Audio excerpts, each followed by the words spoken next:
இது ஃபர்ஸ்ட் மலேசியாவின் செய்திகள் உங்களுக்காக.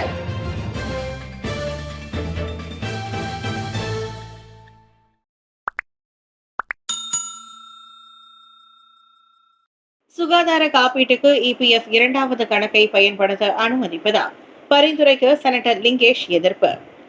சுகாதார பாதுகாப்புக்கான காப்பீட்டு பிரீமியம் தொகையை செலுத்த ஊழியர் சேமநிதி வாரியமான இபிஎஃப்பின் இரண்டாவது கணக்கை பயன்படுத்த அனுமதிக்கும் பரிந்துரை ஆபத்தானது. Senator doctor Lingeswaran R Arunachalam அப்போது கவலை தெரிவித்துள்ளார். மக்களின் சுமையை குறைக்க விரும்பும் அரசாங்கத்தின் நல்லெண்ணம் வரவேற்கக்கூடியதே என்றாலும் இது ஒரு தவறான முன்னுதாரணமாகிவிடும் என அவர் எச்சரித்தார். ஓய்வு கால நிதி பாதுகாப்பு கருதியே இபிஎஃப் அமைக்கப்பட்டதை நாம் மறந்துவிடக் கூடாது என்றார் அவர்.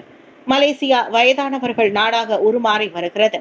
2030 வாக்கில் நாட்டு மக்கள் தொகையில் 15 விழுக்காட்டினர் 60 வயதுக்கு மேற்பட்டவர்களாக இருப்பர் என கணிக்கப்பட்டுள்ளது. ஆனால் 55 வயதுக்கு மேற்பட்ட இபிஎஃப் சந்தாதாரர்களில் 27 விழுக்காட்டினர் மட்டுமே வசதியான மற்றும் நிம்மதியான ஓய்வு காலத்திற்கு தேவையான குறைந்தபட்ச சேமிப்பு தொகையான 2,40,000 ரிங்கிட்டை கொண்டுள்ளனர். நிலைமை இவ்வாறு இருக்க இபிஎஃப் சேமிப்பிலிருந்து இப்படியே தொடர்ந்து பணத்தை மீட்க அனுமதித்தால் என்னாவது என லிங்கேஷ் கேள்வி எழுப்பினார். தான் ஸ்ரீ விக்னேஸ்வரன் தலைமையில் கோலாகலமாக நடைபெற்ற எய்ம்ஸ் பல்கலைக்கழகத்தின் 16ஆம் ஆண்டு பட்டமளிப்பு விழா. நாட்டின் தலைசிறந்த தனியார் பல்கலைக்கழகங்களில் ஒன்றான மாய்காவின் எய்ம்ஸ் பல்கலைக்கழகம் தனது இன்று 16வது பட்டமளிப்பு விழாவை கோலாகலமாக நடத்தியது. கெடா பெடோங்கில் உள்ள அதன் முதன்மை கேம்பஸ் வளாகத்தில் நடைபெற்ற அவ்விழாவினை எய்ம்ஸ் பல்கலைக்கழக வேந்தரும் மாய்கா தேசிய தலைவருமான தான் ஸ்ரீ எஸ். ஏ. விக்னேஸ்வரன் அதிகாரப்பூர்வமாக தொடங்கி வைத்தார். மாய்கா தேசிய துணைத் தலைவர் ஸ்ரீ எம். சரவணன், கட்சியின் இதர உயர்மட்ட தலைவர்கள், பல்கலைக்கழக நிர்வாகத்தினர், பிரமுகர்கள், மாணவர்களின் பெற்றோர்கள் என ஆயிரக்கணக்கானோர் இந்த பட்டமளிப்பு விழாவில் பங்கேற்றனர். எய்ம்ஸ் உலகின் சிறந்த 500 பல்கலைக்கழகங்களில் ஒன்றாகவும் ஆசியாவின் சிறந்த 200 பல்கலைக்கழகங்களில் ஒன்றாகவும் மாற வேண்டும் என்ற இலக்கை நோக்கி பயணிக்கிறது.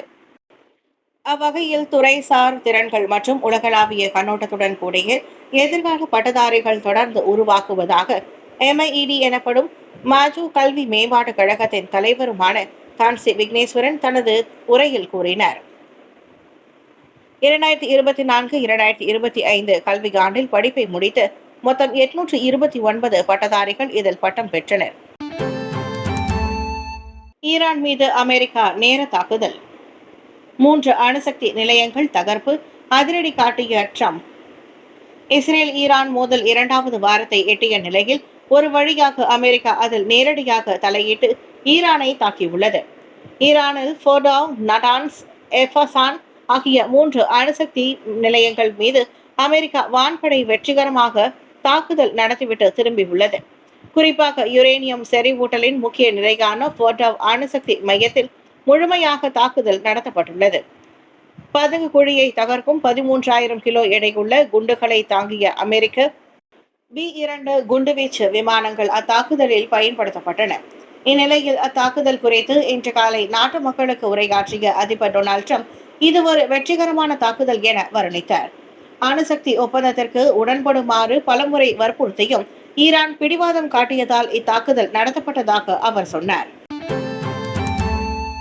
PKR கட்சியின் இணை தேர்தல் இயக்குநர்களாக நூருல் இசா, சைஃபுதீன் நியமனம். PKR கட்சியின் இணை தேர்தல் இயக்குநர்களாக நூருல் இசாவும் ஸ்ரீ சைஃபுதீன் நசுதியோன் இஸ்மாயிலும் நியமிக்கப்பட்டுள்ளனர். MPP எனப்படும் கட்சியின் மத்திய தலைமைத்துவ மன்ற மற்றும் அரசியல் பிரிவு கூட்டத்தில் அந்நியமனம் முடிவானது. நூருல் இசா ஸ்ரீ ரபிசி ரம்லியை வீழ்த்தி அண்மையில் புதிய துணைத் தலைவரானார். அதே சமயம் உள்துறை அமைச்சரான சைஃபுதீன் கட்சியின் முன்னாள் பொதுச் செயலாளர் ஆவார். இவ்வேளையில் தொடர்புத்துறை அமைச்சர் ஸ்ரீ ஃபாமி ஃபாட்சில் தகவல் பிரிவு தலைவராக மீண்டும் நியமிக்கப்பட்டுள்ளார். அதேபோல் ஸ்ரீ ஃபுசியா சாலே பொதுச் செயலாளராகவும் வில்லியம் லியாங் பொருளாளராகவும் தொடர்கின்றனர். இவ்வேளையில் கட்சிக்கு ஆற்றிய பணிக்காக ஸ்ரீ ரபிசி ரம்லிக்கும் இதர தலைவர்களுக்கும் MPP நன்றியை தெரிவித்துக் கொண்டதாக ஃபாமி கூறினார். நடப்பு அரசியல் சூழல், உலக பொருளாதாரம், வரக்கூடிய சபா சட்டமன்ற தேர்தலுக்கான தயார் நிலை குறித்தும் கூட்டத்தில் விவாதிக்கப்பட்டது. சென்னை செல்லும் வழியில் எரிபொருள் கையிருப்பு குறைந்ததால் பதற்றம், மேடே அபாய அறிவிப்பு. இந்தியாவின் அசாம் மாநிலத்திலிருந்து தமிழகத்தின் சென்னை நோக்கி சென்று கொண்டிருந்த இண்டிகோ விமானத்தில் எரிபொருள் குறைந்ததால் பரபரப்பு ஏற்பட்டது. இதையடுத்து விமானி மேடே என்ற அபாய அறிவிப்பை வெளியிட்டார். மேடே என்பது விமான போக்குவரத்து துறையில் பெரும் அபாயத்தை குறிக்கும் வார்த்தையாகும். 3 முறை விமானி மேடே என அறிவித்து எரிபொருள் கையிருப்பு குறைந்துள்ளதை தெரிவித்தார். இதையடுத்து கர்நாடக மாநிலத்தின் பெங்களூரு விமான நிலையத்தில் விமானம் அவசரமாக தரையிறங்க அனுமதி வழங்கப்பட்டது. பயணிகளுக்கு எதுவும் ஆகவில்லை என்றாலும் விமானியும் துணை விமானியும் பணி பட்டியலிலிருந்து நீக்கப்பட்டுள்ளனர். எதற்காக மேடே என அறிவித்தார்? உண்மையிலேயே எரிபொருள் நிலவரம் என்ன என்பது குறித்து விசாரணை நடத்தப்பட்டு வருகிறது. வெடிகுண்டு மிரட்டலால் திருப்பி விடப்பட்ட இந்தோனேஷிய ஹஜ் பயணிகள் விமானம். நூற்றுக்கணக்கான ஹஜ் யாத்திரைகளை ஏற்றிக்கொண்டு மேற்காசியாவில் இருந்து இந்தோனேசியா திரும்பிய மேலும் ஒரு விமானம் வெடிகுண்டு மிரட்டலால் திருப்பி விடப்பட்டுள்ளது. ஒரு வாரத்தில் நடக்கும் 2வது சம்பவம் இதுவாகும். சவுதி அரேபியா ஜெடாவிலிருந்து புறப்பட்ட சவுதி ஏர்லைன்ஸின் SB 5688 விமானம் ஓமனில் இறங்கி பின்னர் அங்கிருந்து இந்தோனேஷியாவின் சுராபாயாவில் தரையிறங்க திட்டமிடப்பட்டிருந்தது. ஆனால் நடுவானில் வெடிகுண்டு மிரட்டல் வந்ததால் வேறு வழியின்றி விமானம் நேற்று காலை மேலனுக்கு திரும்பிவிடப்பட்டது. அங்குள்ள கவுலானமோ அனைத்துலக விமான நிலையத்தில் அவசரமாக தரையிறங்கி வெடிகுண்டு ஒழிப்பு குழு வரவழைக்கப்பட்டு விமானம் முழு பரிசோதனைக்கு உட்படுத்தப்பட்டது. அனைத்து 376 பயணிகளும் 13 பணியாளர்களும் விமான நிலையத்தில் பாதுகாப்புடன் இருப்பது உறுதிப்படுத்தப்பட்டது. சங்காட்ஜோங்கில் வன்முறை தாக்குதல், ஆயுதம் ஏந்திய கும்பலுக்கு போலீஸ் வலைவீச்சு. தெலுங்கிந்தான் ஜாலான் சங்காட்ஜோங்கில் கேளிக்கை மையம் ஒன்றில் ஆயுதம் ஏந்தி கொள்ளையிட்ட 3 முகமூடி கொள்ளைக்காரர்களை போலீஸ் தீவிரமாக தேடி வருகிறது. ஜூன் 15ஆம் தேதி நள்ளிரவில் நிகழ்ந்த அச்சம்பவம் தொடர்பில் ஒரு சந்தேக நபர் அடையாளம் காணப்பட்டுள்ளார். 37 வயது அந்த ஆடவர் பல்வேறு குற்ற செயல்கள் தொடர்பில் ஏற்கனவே போலீசாரால் தேடப்பட்டு வந்தவர் என ஹிலர் பேராக் போலீஸ் தலைவர் ACP டாக்டர் பக்ரி சைனல் அபிதின் கூறினார். பேராக் போலீஸ் தலைமையகத்தின் தடயவியல் குழு சம்பவ இடத்தில் விசாரணை மேற்கொண்டதில் இரத்தக்கரை, 2 கைவிரல் ரேகைகள், உடைந்த கண்ணாடி சிதறல்கள், CCTV கேமரா பதிவு உள்ளிட்ட ஆதாரங்களை திரட்டியுள்ளது. இதையடுத்து மேலும் 2 வரையும் சீக்கிரமே அடையாளம் கண்டு மொத்த கும்பலையும் கைது செய்ய முடியும் என பக்ரி நம்பிக்கை தெரிவித்தார்.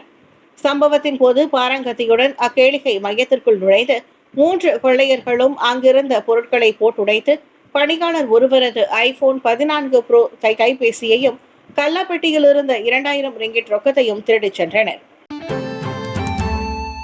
மோசடி செய்து சன் குழுமத்தை கைப்பற்றினார். சன் டிவி கலாநிதி மாறனுக்கு நோட்டீஸ் அனுப்பிய தம்பி தயாநிதி மாறன். சன் குழுமத்தின் கட்டுப்பாட்டை மோசடி செய்து கைப்பற்றியதாக கூறி அதன் தலைவரும் நிர்வாக இயக்குநருமான கலாநிதி மாறனுக்கு அவரின் தம்பியும் நாடாளுமன்ற உறுப்பினருமான தயாநிதி மாறன் நோட்டீஸ் அனுப்பியுள்ளார். 24,000 கோடி ரூபாய் மதிப்பிலான சன் டிவி குழுமத்தில் வெடித்துள்ள இந்த குடும்ப சண்டை பெரும் பரபரப்பை ஏற்படுத்தியுள்ளது. 2003ஆம் ஆண்டு சர்ச்சைக்குரிய வகையில் பங்கு ஒதுக்கப்பட்டதை இப்பிரச்சனை மூல காரணமாக 58 வயது தயாநிதி குறிப்பிட்டுள்ளார். தந்தை முரசொலி மாறன் மரணப்படுக்கையில் இருந்தபோது சட்டவிரோத நடவடிக்கையை கலாநிதி மாறன் தொடங்கியுள்ளார். அதாவது 12 லட்சம் ரூபாய் பங்குகள் நம்பிக்கை மோசடி செய்யப்பட்டு மாற்றப்பட்டுள்ளன. இதன் மூலம் சன் குழுமத்தின் 60 விழுக்காட்டு பங்குகள் மற்ற பங்குதாரர்களின் ஆலோசனை அல்லது ஒப்புதலின்றி கலாநிதியின் பெயருக்கு மாறியுள்ளன. எனவே 2003 செப்டம்பருக்கு முன்பிருந்த அசல் ஆவணத்தின்படி சன் குழுமத்தின் பங்குடைமை மீண்டும் மாற்ற வேண்டும் என கூறி கலாநிதி மாறன், அவரது மனைவி காவேரி மற்றும் 6 பேருக்கு தயாநிதி மாறன் நோட்டீஸ் அனுப்பியுள்ளார். நியூயார்க்கில் பிரசித்தி பெற்ற சமையல் விருது வென்ற தமிழகத்தின் விஜயகுமார். அமெரிக்காவின் நியூயார்க் மாநிலத்தின் சிறந்த சமையல்காரர் விருதை வென்று தமிழகத்தின் விஜயகுமார் பரபரப்பை ஏற்படுத்தியுள்ளார். சமையல் கலைஞர்களுக்கு அமெரிக்காவில் வழங்கப்படும் மிக உயரிய விருதுகளில் ஒன்றான ஜேம்ஸ் பியர்டு விருதே அவருக்கு வழங்கப்பட்டுள்ளது. அதுவும் விருதுக்கு முதல் முறையாக பரிந்துரைக்கப்பட்டு அவர் அதனை கைப்பற்றியுள்ளார். நியூயார்க்கில் உள்ள மிச்சுலின் நட்சத்திர அந்தஸ்து பெற்ற செம்மா என்ற இந்திய உணவகம் அசல் தென்னிந்திய உணவு வகைகளுக்கு பிரபலமானது. அங்குதான் விஜயகுமார் சமையல்காரராக உள்ளார். விருது வழங்கியதும் நிகழ்த்திய ஏற்புரையில், நான் சமைக்க தொடங்கிய காலத்தில் தமிழ்நாட்டை சேர்ந்த ஒரு கருப்பு பையன் இப்படி ஒரு இடத்தில் வந்து நிற்பான் என நான் எப்போதும் நினைத்ததில்லை. ஆனால் மிகுந்த அக்கறையுடனும் ஆத்மார்த்தமாகவும் உணவு தயாரிப்பில் ஈடுபட்டு வந்து இந்த உயரத்தை எட்டி உள்ளேன் என விஜயகுமார் நிகழ்ச்சியுடன் கூறினார். பல தசாப்தங்களாக இந்தியாவுக்கு வெளியே இந்திய உணவு வெறும் பட்டர் சிக்கன், நான், ரொட்டி, பொதுவான கறிக்குழம்பு என மட்டுமே இருந்து வந்துள்ளது. அந்த தவறான கருத்தை விஜயகுமார் மாற்றியுள்ளார். கென்டிங் மலையிலிருந்து இறங்கும் போது கட்டுப்பாட்டை இழந்து விபத்தில் சிக்கிய சுற்றுலா பேருந்து. கென்டிங் மலையிலிருந்து இறங்கும் போது சுற்றுலா பேருந்து தடம் புரண்டு சாலை தடுப்பு இரும்பு கம்பியை மோதியதில் 3 காயமடைந்தனர். நேற்றிரவு 7:45 மணிக்கு ஜாலான் கென்டிங் பென்தோங் சாலையின் 12வது கிலோமீட்டரில் அவ்விபத்து ஏற்பட்டது. காயமடைந்தவர்கள் முறையே 54 வயது பேருந்து ஓட்டுநர், 74 வயது உள்ளூர் பயணி, ஒரு வெளிநாட்டு பயணி ஆவர் என பென்தோங் போலீஸ் தலைவர் சூப்பரிண்டென்டென்ட் சைகா முகமது கஹார் கூறினார். 25 பயணிகளை ஏற்றிக்கொண்டு கென்டிங் மலையில் இருந்து ஸ்லாங்கூர் செட்டாங்கிற்கு பேருந்து போய்க் கொண்டிருந்தது. அப்போது ஒரு வளைவில் கட்டுப்பாட்டை இழந்து பேருந்து விபத்துக்குள்ளானது தொடக்க கட்ட விசாரணையில் தெரிய வந்தது. பேருந்து ஓட்டுநரும் 2 பெண் பயணிகளும் காயத்திற்கு பென்தோங் மருத்துவமனையில் சிகிச்சைக்கு அனுமதிக்கப்பட்டனர். ஜொஹூர் பாருவில் பெருந்தீயில் 5 எண்ணெய் தொழிற்சாலைகள், 15 வாகனங்கள் சேதம். ஜொஹூர் பாரு தாமான் மெகாரியா அருகே உள்ள கோத்தாபுத்ரி தொழிற்சாலையில் சுமார் 1000 சதுர மீட்டர் பரப்பளவில் நேற்று காலை பெரும் தீ ஏற்பட்டது. இதில் மொத்தமாக 5 தொழிற்சாலைகளும் 15 வாகனங்களும் முற்றாக சேதமடைந்தன. பயன்படுத்தப்பட்ட கருப்பு எண்ணெய் சேமிப்பு கிடங்கு, சாவர்கரம் தயாரிக்கும் தொழிற்சாலை, லாரிகள் நிறுத்துமிடம் ஆகியவை முழுமையாக சேதமடைந்த பகுதிகளாகும். கார் கழுவும் பட்டறை ஒன்று பகுதி சேதமடைந்தது. தவிர 5 எண்ணெய் டாங்கி லாரிகள், 5 மோட்டார் சைக்கிள்கள், 3 தனியார் வாகனங்களும் கருகி போயின.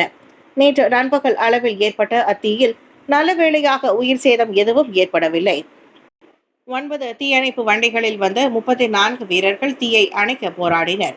சில மணி நேர போராட்டங்களுக்கு பிறகு தீ முழுவதுமாக கட்டுப்படுத்தப்பட்டது. அருகிலுள்ள பொதுமக்கள் பாதுகாப்பு கருதி தற்காலிகமாக அங்கிருந்து வெளியேற உத்தரவிடப்பட்டனர். மகாராஷ்டிராவில் வகுப்பறையில் மாணவர்கள் முன்னிலையில் குரட்டை விட்டு தூங்கிய ஆசிரியர். வைரலான வீடியோ. குரட்டை விட்டு தூங்குவது மனித வாழ்வில் சகஜமான ஒன்றுதான். ஆனால் வேலையிடத்தில், அதுவும் ஓர் ஆசிரியரே மாணவர்கள் முன்னிலையில் அப்படி தூங்கினால்? இந்தியாவின் மகாராஷ்டிரா மாநிலத்தில் உள்ள கிராம இடைநிலை பள்ளியில்தான் இந்த கூத்து அரங்கேறியுள்ளது. வகுப்பில் பாட நேரத்தின் போது சுமார் 15 முதல் 20 மாணவர்கள் முன்னிலையில் அந்த ஆண் ஆசிரியர் குரட்டை விட்டு தூங்கியுள்ளார். அதுவும் 2 கால்களையும் மேசை மீது போட்டுக்கொண்டு அரை மணி நேரங்களுக்கு அவர் ஒய்யாரமாக தூங்கியுள்ளார். வீடியோ எடுத்த நபரின் குரல் கேட்டு பின்னர் விழித்துக் கொண்ட அவ்வாடவர் எந்த ஒரு குற்ற உணர்ச்சியும் இல்லாமல் சர்வசாதாரணமாக நடந்து கொண்டார். இந்நிலையில் அவர் மீது புகார் செய்யப்பட்டு விசாரணை தொடங்கியது.